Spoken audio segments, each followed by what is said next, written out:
I started there in 1942. I think it was about 7. Well, I was 7, and I wasn't brought there by, picked up to get there. I just knew I had to go to school. And I was glad to go to school, of course. I was the oldest one of the family. And we never learned nothing about our culture, really, you know, to be proud of our identity. You didn't want to be Indian, because in a way, that's the way it was. That's how I felt. But yet you knew who you were. At least I knew who I was. When they said wanted silence, you know, that's what they meant, I guess. But then as a kid, at 10 or 11, you know, you're all a bunch of kids in a room. And I remember I asked this, you know, next row there was Ivy. She's deceased and gone, Ivy DeLorme. Asked her, "Gee, Pastor, where is her?" You know, like reason. And the nun must have saw me at the front to teach her. "Phyllis Francis, come, you know, to the front." I was looking, but when my imprint, I thought, you know, I didn't know. I go down and see her keeper. The keeper was the girls' keeper. We had a girls' keeper, and that looked after us, like the students. And then I went down there and to tell her. She didn't say much because the workmen were fixing up some benches or something, or where we kept our clothing or whatever we had. The students, you know, were kind of benches, but they were where you can sit after school times or anything. That was the playroom.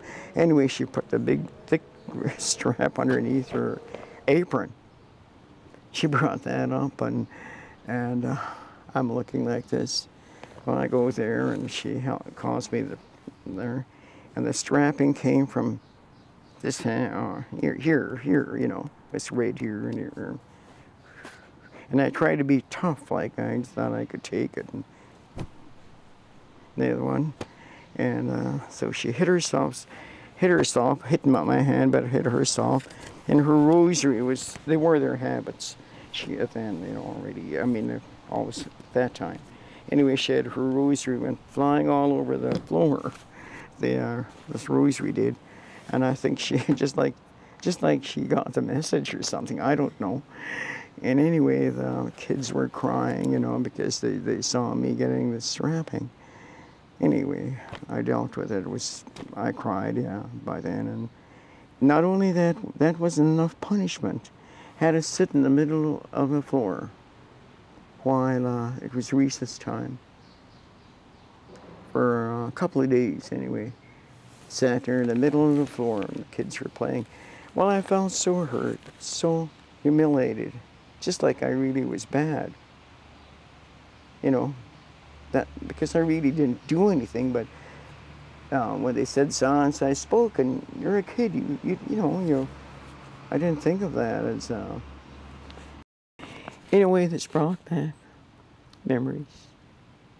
Some are sad and some are good, you know, were good. But I only try to see the good. And because people, you know, they make mistakes and everything, I think, you know, but I try to see the good and the happy times about it, you know. There was some good times. There was, you know, we just wanted to do that. We just wanted to keep each other together and be, because we knew we knew it wasn't good, you know, but we did. We managed. Where else? We didn't know any different. Mm-hmm. We didn't know any different. I think about the past sometimes and think about the hurts that they went through, because a lot of people are, you know, like maybe needed to be talked to, and they never did. They just died with forgotten or not.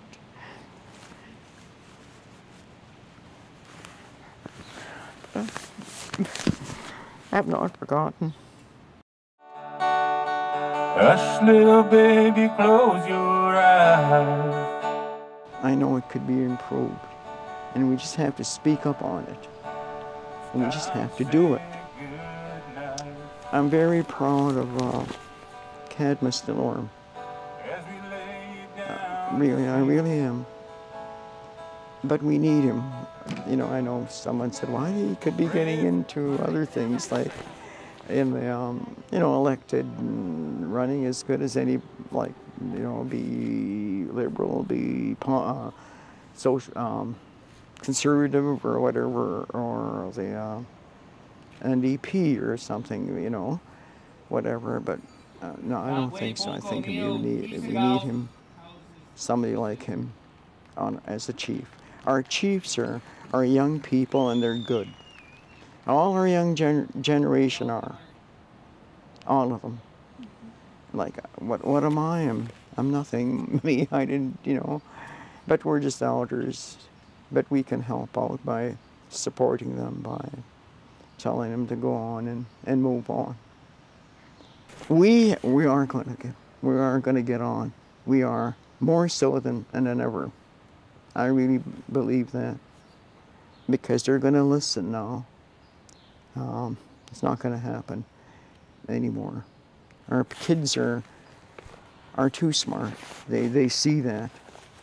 And like all the grandchildren, the great-grandchildren, generations today, I mean the young people today are, you know, I'm proud of them because they're coming on good, and us people, we're the ones that were held back, or we went through a lot more, but we were silent about it too, in a way, a little too long. But we have forgotten in a way too, you know. Well, we had to, in order to get on. I know that, but if we made changes and say we're got together, we're strong. The First Nations people. This is our country. And I'm proud of it. I'm very proud of it, to think that way.